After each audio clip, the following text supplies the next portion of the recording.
So I'm headed for my dad's. I'm going to spend Christmas up there. I'm going to leave Christmas Day, but I thought maybe since I had some time, I guess it's easier to listen to someone tell a story than to read it. Was never really one to be in front of a camera. I didn't really ever like it. But I guess it's story time. I guess I'll delve a little bit into what happened to me while I'm in the situation I'm currently in, and I guess a little insight into what it's like to be there and where I expect I can get out of life from this point forward.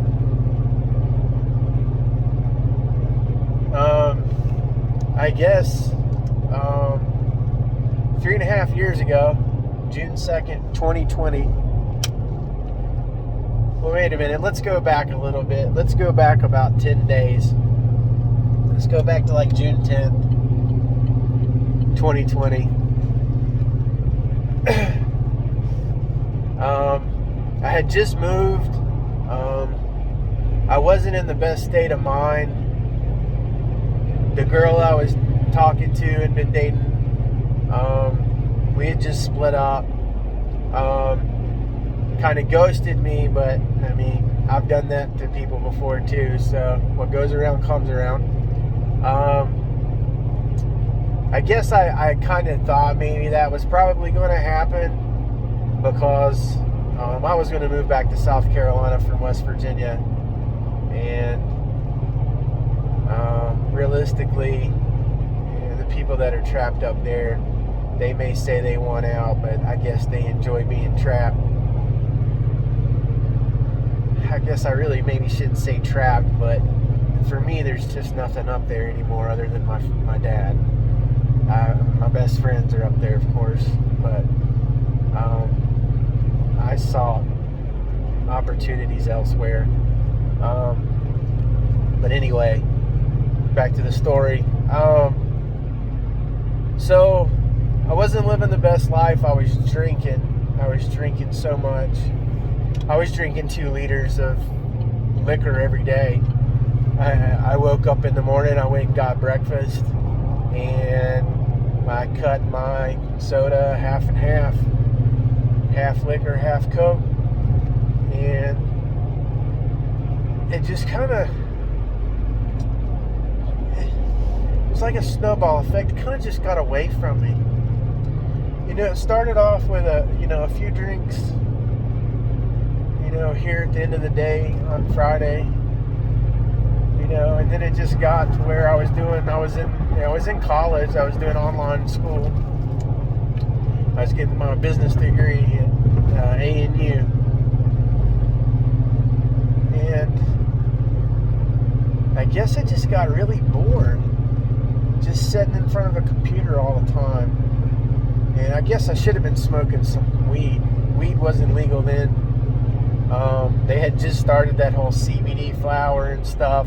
I didn't really know about it. I couldn't get to it yet. And it was out, but I didn't really know about it yet.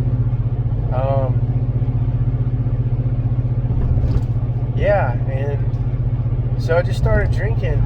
I was lonely. I was by myself all the time. Studying all day, writing papers all day, and doing online classes at night.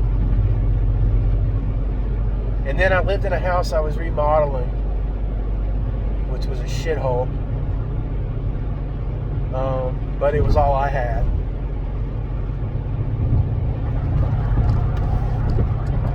I didn't have a good air conditioner, and it gets really hot in the summers in South Carolina. And I have no clue how at 320 some pounds I was able to survive those hot nights with no air conditioning at all. Like, now it'd be okay. I'm opposite now. Now I freeze in anything under 80. But back then, anything over 60 and I was sweating. Not only that, I had to go, cut an acre of grass with a push mower and weed eat, and I wasn't in good shape. I had been in better shape before. I'd worked out and stuff, but that whole lifestyle, I had been eating healthy. I didn't even went on a keto diet and went into ketosis. Felt like I had the flu, went through the whole period, was working out twice a day, running 5 miles, swimming a mile every morning at 5 o'clock. And I was at about 215 pounds. And then after I went through this transition, poor lifestyle choices in West Virginia, I don't even know why the girl I was dating would want to be with somebody that was that big at the time. I mean, I guess I've got a good personality and a good sense of humor, but I didn't realize how big I was until I looked back at how big I got. But I didn't stay that big for long, because on around June 10th, back to the story that I've spent 6 minutes detracting from. But anyway, June 10th, 2020, I found myself at about 330 pounds probably. I'm 6 foot tall. So I started feeling bad, and I thought it was the alcohol, because I'd been drinking every day. Got to the point where I was drinking 2 liters a day, and I'd been doing that for probably 2 or 3 weeks. I mean, I was showing up to my online classes drunk, but I mean, like, the papers I was writing, I was getting straight A's, I have a 3.9 GPA. I mean, I did incredible. And it just seemed like I did better when I was intoxicated. Well, not intoxicated, but buzzed. And holding that buzz level was it just got to where I could handle alcohol. I could just drink, and I didn't even get a buzz anymore. It just got to the point where if I didn't have it, I got sick. And I should have realized that's an alcoholic.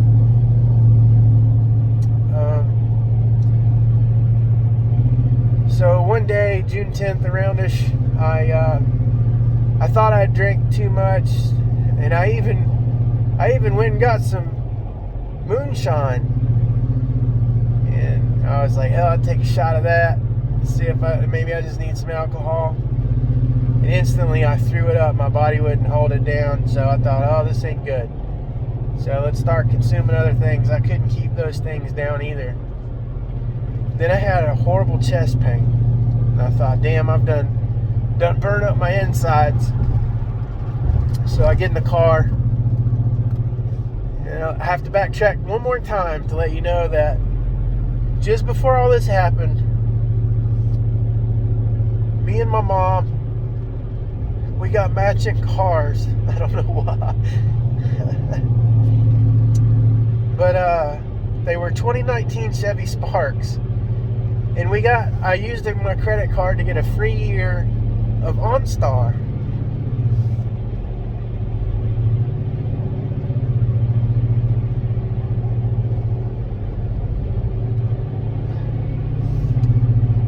OnStar saved my life.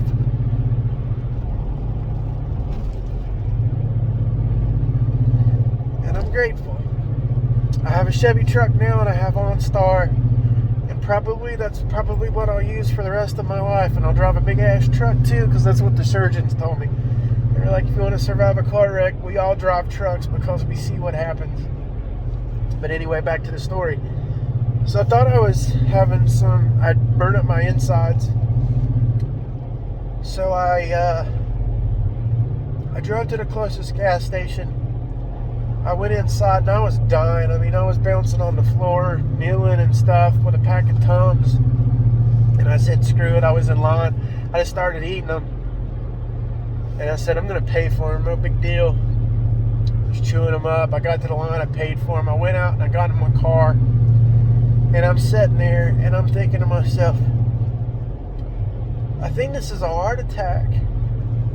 And I really, at that point in time, I thought I might die.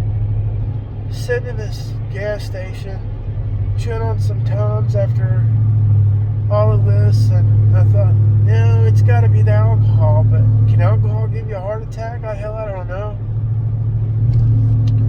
So So I'm sitting there and I'm just gripping my chest in horrible, horrible pain. And a lady comes out of the gas station and she looks at me. And I make eye contact with her. And I'm in excruciating pain. And she comes to my window. And she goes, "Are you okay?" She goes, "I'm a nurse." And I go, "I don't know. I think I'm having a heart attack." And she goes, "You want me to call 911? I said, "Yeah, I guess you better." And she called 911. And, they let me leave my car parked in the gas station parking lot. And the ambulance showed up. And I thought I was dying, but yet here I am still worried about where I'm going to leave my car. Because I don't want to inconvenience others, even though I think I'm dying. I guess that's just the person I am.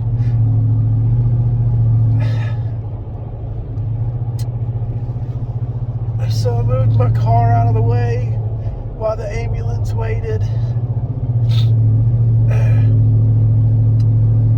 They get me in the ambulance, and these guys are good, man. They can start IVs and get blood. They can do all kinds of shit bouncing around in an ambulance headed down the road. Whoever was with me that day that took me to Trident Medical Center, I think it was a guy. I can't really remember. My memory's not very good anymore, but they were really good. And they said I had ketones. I had no idea what the hell that was. I do now. Now I know. I had pancreatitis really bad from drinking the alcohol, and I guess maybe that and the sugar and all the food, and I had become a type 2 diabetic. Didn't even know it. But my blood sugar was close to 700. And I get to the hospital. They give me morphine on the ride over there, and I start to feel better. And I'm like, okay, I'm not dying. It just was a lot of pain. It just sucked.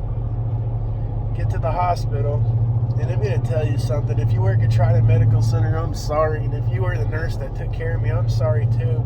But if someone's moaning constantly and in constant pain, and I'm just the type of person where I'll just suffer to no end, and I would not ask for pain medicine.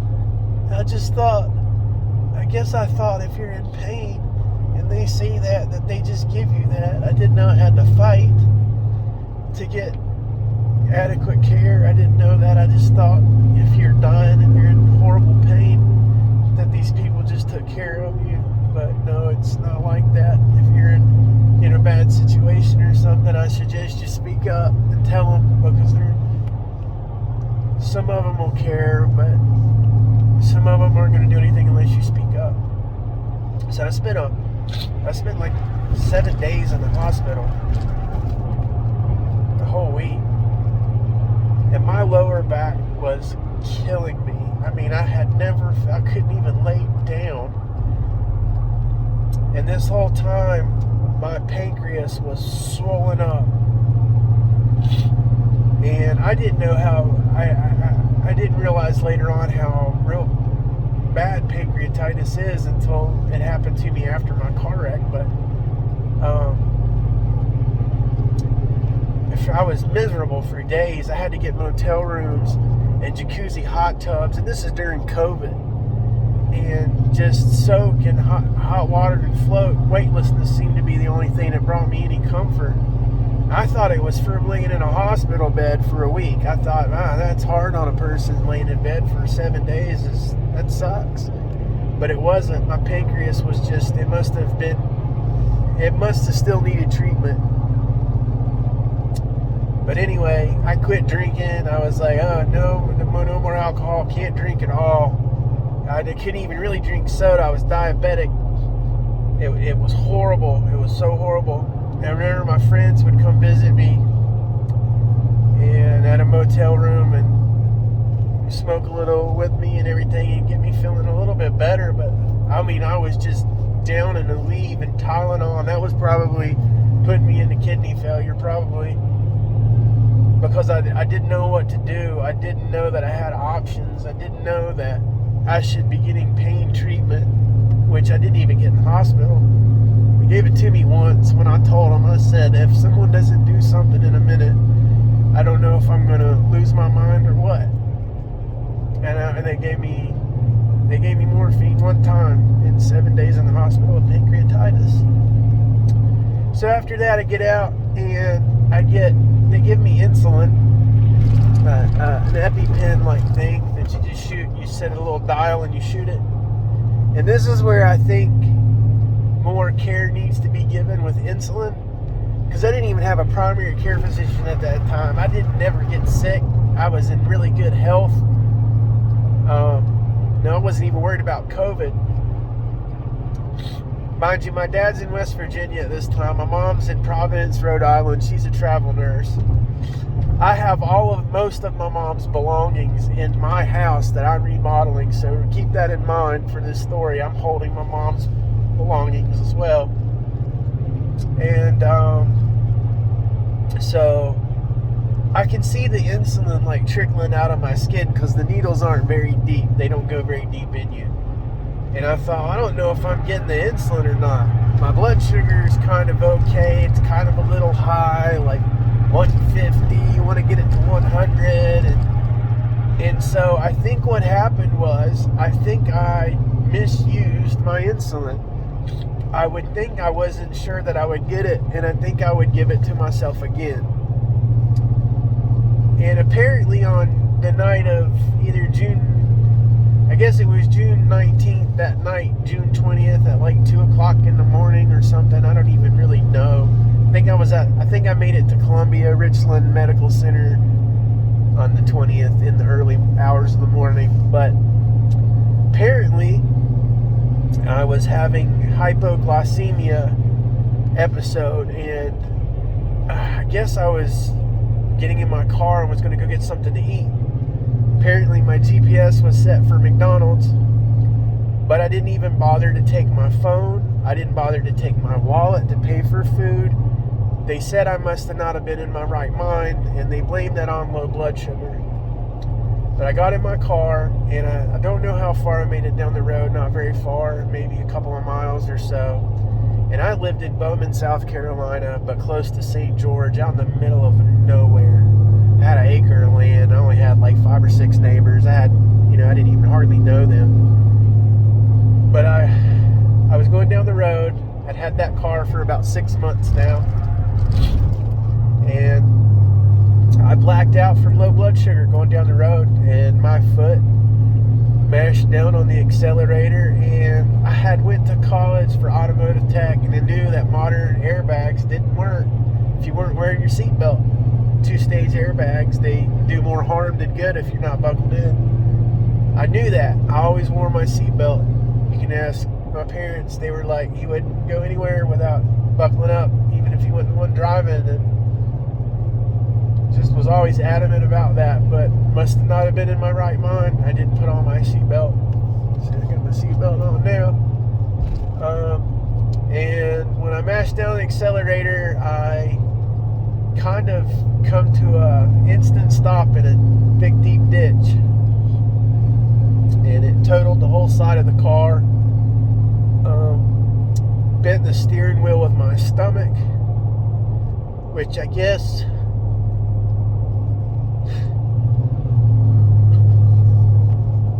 is what broke all of my ribs. It collapsed my lungs.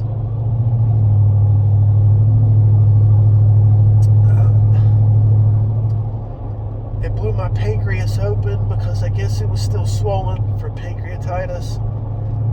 I lacerated my liver open. I had blood clots going to my lungs. And I don't know a whole lot about that time. I'll have to upload on here the dreams I had while I was in a coma. Because there was one where these police officers kept making me relive the car accident over and over and over again. But I felt like it was multiple realities. Like it wasn't me, it was like 9 of me. But I could see all 9 of the instances happening over and over and over. And I was crawling out of a car, and the car was on fire. And I remember they're just standing over to me, like, wanting to know why I didn't save the girl. And I'm thinking to myself, what girl? There was no one in the car with me. But anyway, I spent, I think 7, almost 8 weeks in a coma. They medically induced me into a coma. I was awake the whole way, the whole time. They actually said they weren't even going to fly me to a level 1 trauma center because they didn't know how bad I was injured. I only had a scrape on my knee, and no external injuries, but my insides were destroyed. My intestines were busted completely open. I was septic, and I guess going into shock. One of the other coma dreams that I do remember having was a helicopter ride. And in my memory, that helicopter crashed and burnt. And I was on a stretcher. And everyone else was dead. And I didn't know what to do. Luckily, that's not the case. That was probably just me flying and landing at the hospital. But the trauma surgeon said I was awake when I came in, and I was pissed. Probably the funniest thing out of the whole experience was I was extremely pissed off when I got there, because he said they kept trying to make me lay down. He said it must have been very painful because all of my insides were destroyed. So they medically induced me into a coma. And I do believe I was in and out of it, you know, consciously, but to me it was not. To me it was another world. And in some of that, yeah, I was in a hospital, but I never really questioned why or what was going on. And in part of my mind, I thought these people are rebuilding me and making me stronger. I thought I was the $6 billion man, and I had no clue why, but you just accept that reality. That's what scared me the most, was I accepted everything around me. It didn't seem weird, it didn't seem confusing, even though it was. I just accepted it. Makes me kind of wonder what'll happen when we do die. Anything can happen, and we're just going to accept that reality for whatever it is and not question it. That delirium is crazy. But yeah, I spent, I think my first stint was 9 months in the hospital, and it was December 31st. I guess it was 6 months. It was December 31st. I guess 2020, almost 2021, and I wanted to go home. Now that means, yeah, it was that year. And I had to do all kinds of jump through hoops, and they told me I had to walk all the way around the nurse's station, and I'd never walked since my wreck. I'd been on my back for 6 months. And I thought, hell, if I'm going to get out of here, let me back up a minute. Let me go back to when I woke up. So I wake up, and my mom and dad are standing right beside the bed. And I don't know how they timed that to know I'm going to wake up from a medically induced coma, or if they cut the drugs off and it's like, hey, he's going to wake up in 20 minutes or something, you know, an hour or whatever. But my mom said she had to fight to get to see me because it was during COVID.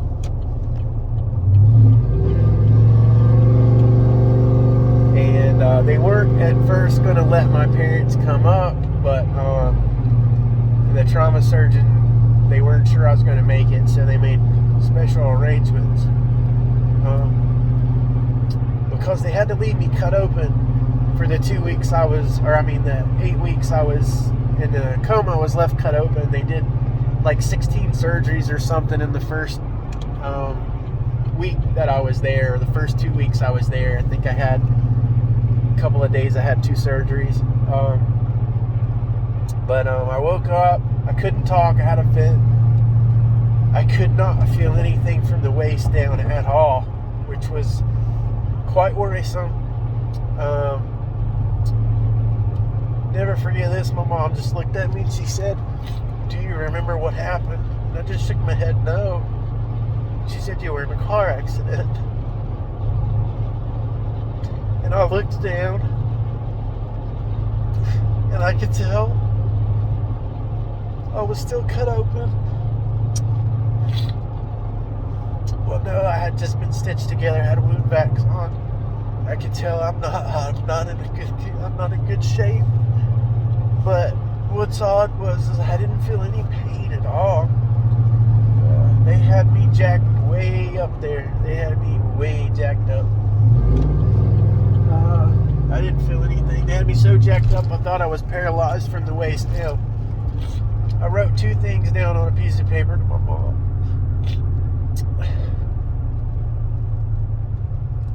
I don't remember the exact order, but I think the first thing I asked her was, "Am I paralyzed?" And she said no. And the second thing was anyone else hurt? And she said no.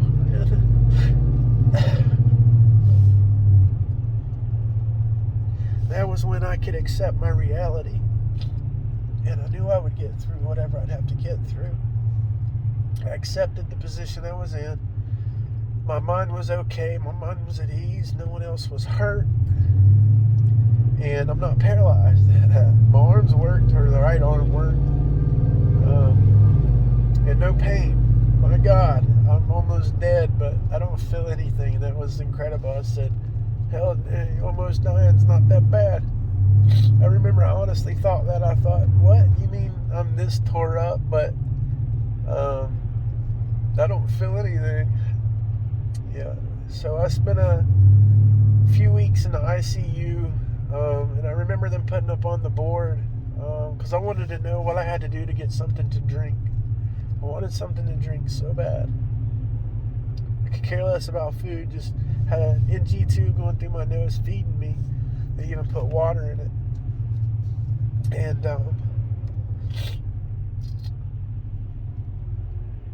I just remember being so thirsty and my mouth was so dry. And the ICU sucked. And I remember they put up on a board the accomplishments that I had to get through step by step or whatever, so that I could drink something. And then they put up there, I had to get this vent out. Can't drink with the vent. I said, all right, what do we got to do to get this vent off me? And I remember, it's hard to remember if these people were nurses, respiratory therapists, or what was coming in there. And the people, I slept a lot. I'll tell you how bad I felt. I couldn't even watch TV.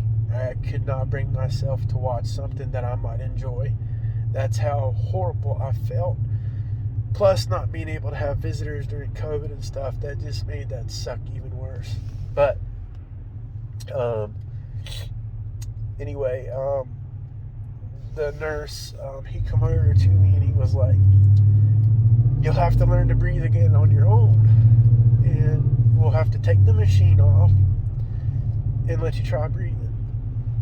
And I thought the machine was just pumping oxygen. I didn't know it was like actually pressurizing and inflating your lung and letting it go down and letting it go up, because my muscles weren't working.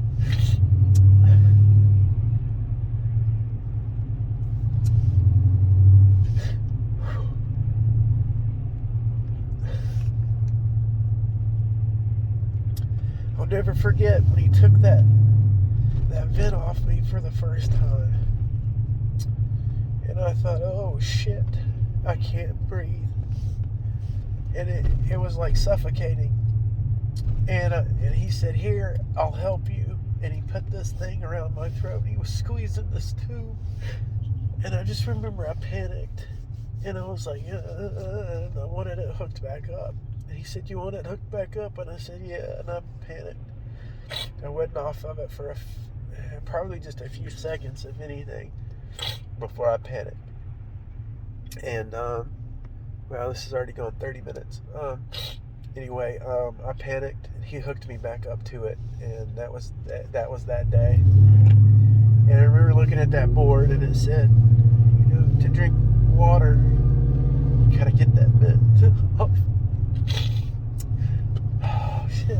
I wanted that vent off so bad. You have no idea how thirsty I was. So anyway, the next day, that was the same guy, and I said, I want to try to breathe. He said, are you sure? Because you remember yesterday we took it off and you didn't like it. And I said, no, I can't talk, so I'm trying to convey to the point that I want to drink some damn water. Whatever, let's do this. So he takes it off of me, and he puts that thing over there, and he's squeezing with me, and I'm trying to time my breathing with him pumping his hand. And he finally he goes, you want to try on your own and everything, and I do, and I'm breathing, but I'm breathing through a hole in my neck, and it feels like it gets this phlegm stuff caught up in it, and you've got this like tube thing stuck down in there that you're breathing through, and it gets like mucus and stuff in it. Respiratory therapy would come clean you out every now and then. And I remember the first time, and I went the whole nurse's shift without my vent. They wouldn't let me stay on it at nighttime and sleep without it, but I went the whole 12 hours on his shift without it. That's how bad I wanted to drink something. They hooked me back up on it, and I remember they did that every day. And then it wasn't long after they were like, well, now you can go completely without the vent. But I still had breathing treatments and stuff like that, and man, they would jab this thing down into your throat, and some of them, God bless the respiratory therapist, it felt like they bottomed out inside my lung, and it hurt so bad. And I remember one girl, I just was like, I don't want you to even do it. Nope, I'm good. There was one guy, and I think his name was Michael, and he worked for Prisma, and he had me for a long time, and I'll never forget,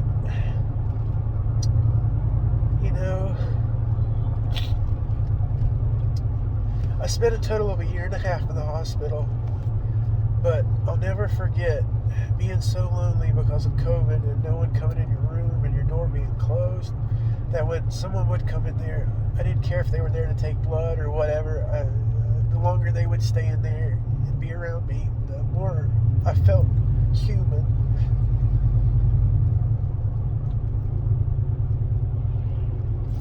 And they finally said I didn't need breathing treatments and stuff anymore, and I remember that Michael come in there, and he said, no, they don't have you listed for breathing treatments anymore, and he just come to check me out. And I don't know how I told him, but I let him know I wanted one, and he said, do you want one still? And he was like, if it'll make you feel better and everything. And I thought, that's the most human I had been treated. Was he gave me a breathing treatment even though I wasn't given a doctor's order for one, but he thought it would make me feel better. Even if it wasn't going to physically help me, he thought mentally it was going to help me somehow. And I'm still in the ICU and everything, and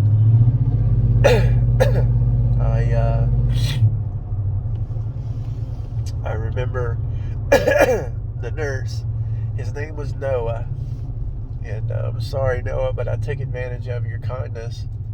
But you gave me a pen and a piece of paper because I told you I wanted to practice writing. You even told me, hey, you've got muscle atrophy and you're probably not going to be able to write letters and stuff as well as you think, so don't get disappointed. And I thought, I don't care, because I ain't planning on writing shit. I started while he was in the room acting like I was writing, but my real devious goal was I had an ice pack beside me for my ribs, I guess. And my muscles were so weak that I could not figure out how to unclip the ice pack, because I was going to drink some of that damn water out of there. Even with the vent, I didn't give a shit. Or even with the vent. And or the trach, because water gets in your lungs when you drink fluid. So as soon as he left, I took that pen and I was jabbing at that ice pack with everything I had. There were pin marks all over it. And I remember when I first marked it with the pen, I was going to try to put a nice little hole in it, be sneaky about it, drink some water out of it, and go about my day. But I'm so weak, there's pin marks scribbled all over the side of this ice pack, and I'm like, oh shit, they're gonna know for sure now, but I don't care. I'm like, I'm getting in this thing before this nurse gets back. Finally, I jab a big old hole in it. And if you've ever seen a movie where people are trapped in the desert and they're finally given like a canteen or whatever, and they're turning it up and it's running down their face and everything like that. I mean, that was basically the scene. I had that turned up and I was chugging that water out of the top of that hole, and lo and behold, it gets through my vent or through the trach or whatever, and I get water in my lungs. Now, I didn't even know this at the time, but I got pneumonia twice. I gave it to myself twice. I didn't even know it. That's how sick I was. I didn't know I caught pneumonia. But my mom told me later that I had gotten pneumonia twice and got real sick. And I was like, didn't feel no worse than I already felt. So I didn't know I had it. But it was from drinking the water. Well, later on, before I got out of the ICU, another nurse lady came in and she was going to fill my NG tube with it's called Nestle Impact. It's like tasteless protein shake, basically, is what it is. And I'll never forget, she set 5 of them up there, and when she turned around and wasn't looking, I grabbed one of them and put it under my sheet. And I thought, she's gonna know, man, she's gonna know she had 5 of them, because it's probably an order for how many to put in there. Well, she come back just a couple minutes later, and went to fill them, and she poured the 4 in there and didn't say nothing. And as soon as she left, I cracked that thing open, and it had no taste at all. I did not care. I needed something wet in my mouth. I was so dehydrated. They wouldn't let me drink anything. It was 3 or 4 months probably before I was able to actually drink anything. And I gave myself pneumonia again then. But I always tried to make the nurses laugh. I always tried to make light of my situation. Humor was my coping mechanism, and it was the only way I think I would have survived, was just trying to make a joke. And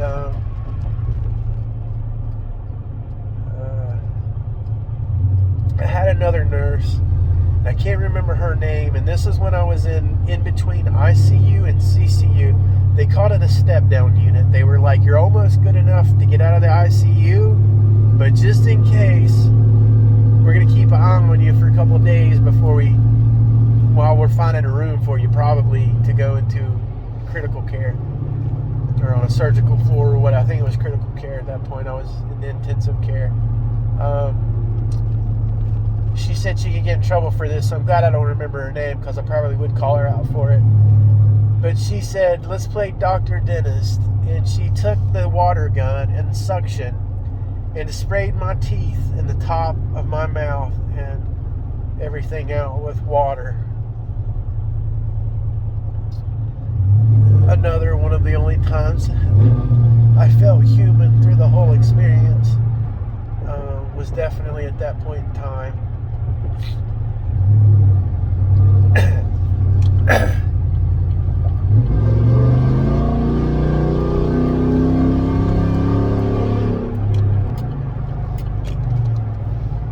Okay, had to go around a bus in the left lane with their blinkers on. Sorry about that. Anyway, but yeah, trying to think of, and another kind of interesting thing that happened while I was in intensive care, they actually trained the military guys and in the ICU that were on base in Colombia. I don't remember who these guys were, but if you ever catch this video, I do not remember your name, but I tried to buy your truck off of you. You had a late 90s, early 2000s model Chevrolet pickup truck that you were trying to sell. You were in the military, and I was like, dude, I want your truck. I was telling my parents, find out who that guy was. I want to buy that truck. I never got to find out who you were or to even thank you for what you did for me, but when they would fill your NG tube up with food, the protein shake or whatever, they also put water in it. Now, doctors actually prescribed how much water you were supposed to have. So even if you wanted more put in there, they weren't going to put no more in there. And the more that was in that NG tube, the faster it flowed because it was gravity fed. So I'm like, well, the more that's in there, the better my stomach feels. And I don't know how I told him because I still couldn't talk at that time either, but I conveyed to him that I wanted some more water. And he looked at me and he goes, this is your water? He's like, you've got Fiji water here in the hospital. You've got your own bottled water.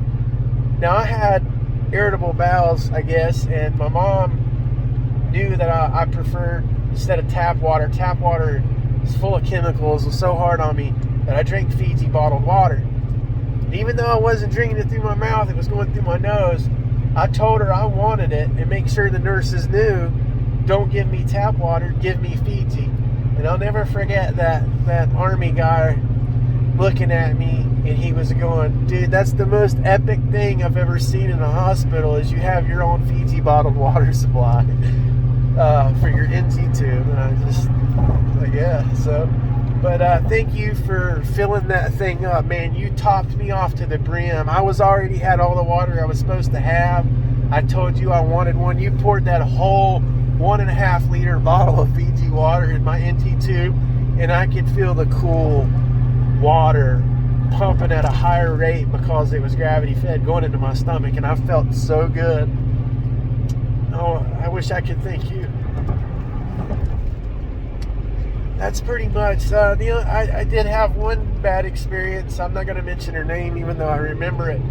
She was the first nurse I remember in the ICU. And when I ask somebody for something or to get me something or something like that, I don't mean for you to drop what you're doing and do it right then. I just want to let you know while I've got your attention, because I didn't have a voice, I couldn't speak. Hell, I couldn't move.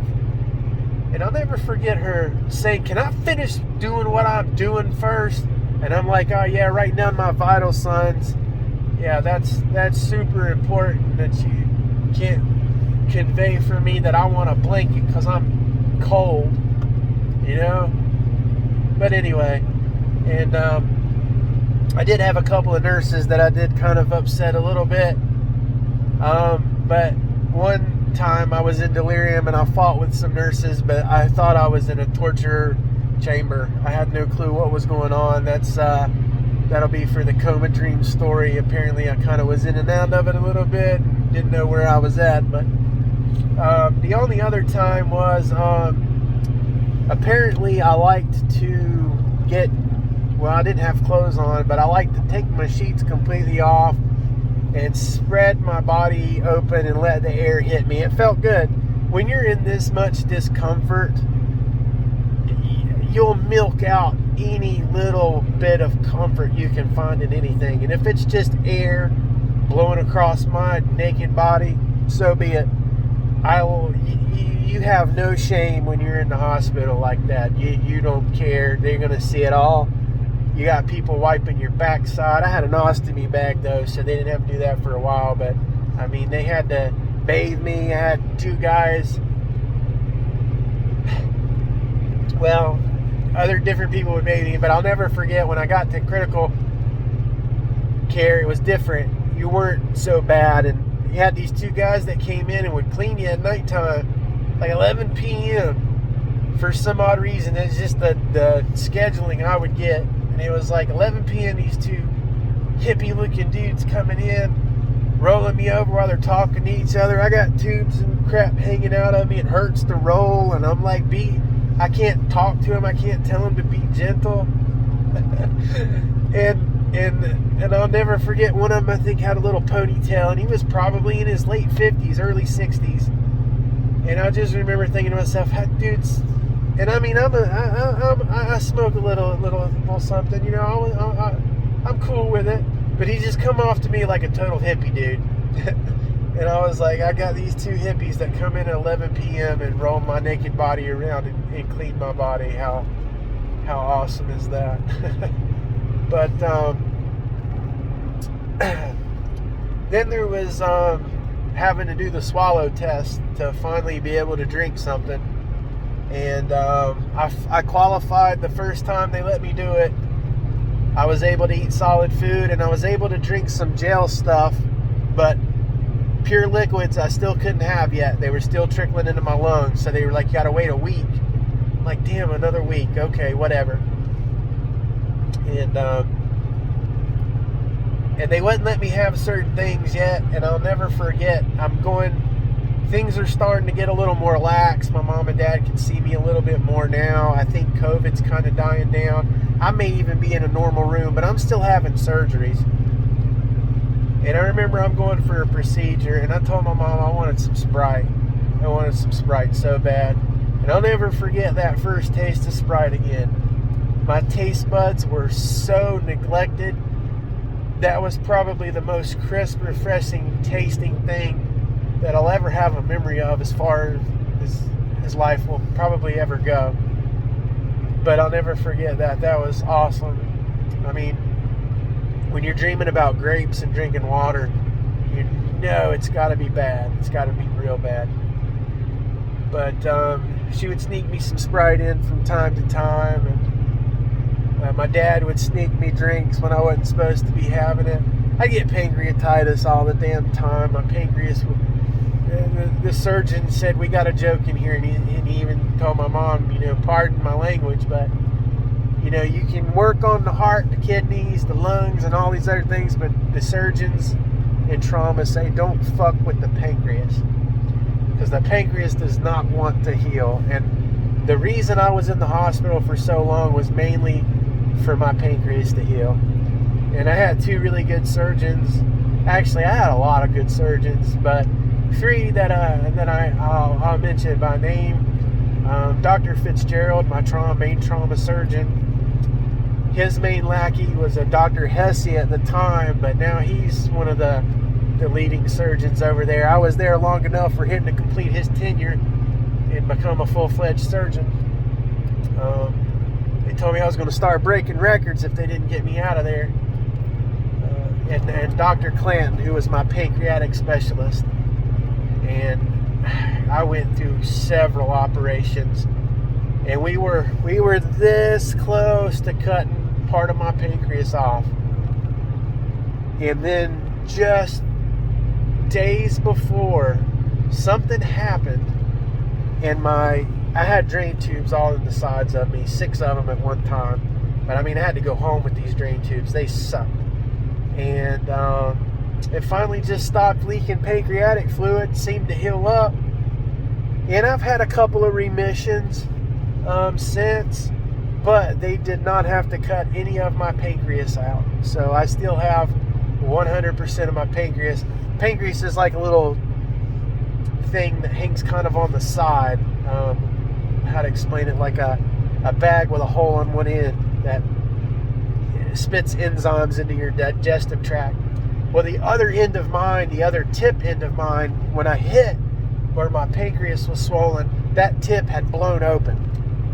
So they thought they were going to have to cut that off and staple it shut. Thank God they didn't have to do that.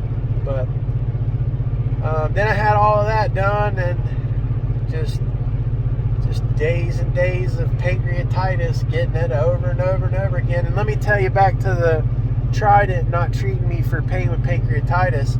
When I would show up with pancreatitis to the hospital, they got me in the emergency room, no wait, at all, even if they had to set me in the hallway and they would get me a Dilaudid drip where I could hit a button for pain relief, because they knew how bad it was. And even with all the surgeries and everything I've been through, having broke all my ribs, I shattered the back of my neck and dislocated a disc in my neck and 2 in my lumbar back. Even through all of that, the only thing that compared to my shoulder hurting from my neck being broke or herniated and shattered was pancreatitis. That shit is no joke. That is some pain. If you've ever had it, then you probably know what I'm talking about. But yeah, that and my kidneys weren't in good shape. They removed my spleen, my gallbladder, my appendix, and like half of my small intestines. And luckily, I don't think I lost maybe any of my large intestines. If any, it wasn't significant enough. I was able to have my ostomy reversed, which was another surgery I had 2 years after the fact. And the recovery from that sucked. If they would have told me the kind of pain I was going to go through for the recovery of an ostomy reversal, I would have kept the ostomy. Even though I'm glad today I went through it, that was intense. And this is before I was going to a pain clinic. No one was treating me for pain. I had nothing. So when I first get out of the hospital, I go from taking 40 milligram oxycodones, like 4 of them a day, to all of a sudden getting out of the hospital and not having anything. Well, I got sick. I got a fever and stuff, and I thought I was getting pancreatitis again, and I was going through opioid withdrawals. They were like, "No, what the hell?" And I was like, "Well, no one told me." They were like, "They can't just send you home and not give you any pain medicine." Like, so unfortunately, I have Medicaid. I don't have insurance, so no one pays for pain. So I have to pay out of pocket for pain, which I do, and it's totally worth it. I put a mouth strip in my mouth twice a day, and I take 1 pill at nighttime, and I'm on a Parkinson's patch that helps with. I got a lot of neurological damage from the neck injury and the lower back injury. Before I was on pain medicine, I could not get out of bed. If I could, I would walk a little bit, and that was it. I hurt so bad I couldn't do anything but moan 24 hours a day, 7 days a week. And I thought quality of life sucks. And for a long time before I started going to a pain clinic, I thought life is not worth it. I would much be better off dead. And I'm an only child. My parents are still alive. I wouldn't want to do that to them. But I thought, I'm going to have to suffer until my parents die, and then I can just give up. But I'm in pain treatment now. It works pretty good. They got the nerves taken care of, because my legs and stuff would just shake and kick and twitch. My arms and stuff. I joked one time it looked like I was in the Thriller video with my arms just stretched out and I couldn't bend them in. And psychologically, I usually do pretty well with things, because I guess probably wasn't in a good state of mind before the accident, honestly. And if anything, I feel like after everything I've went through, anything I've done in my past, I don't even remember it. I have no memory. 90% of my memory is gone. Short-term memory is horrible too. But I feel like whatever me and my creator have went through, I feel like my slate's wiped clean. And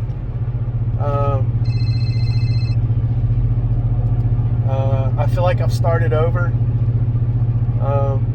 To add insult to injury, the house I was remodeling while I was in the hospital, it burnt down.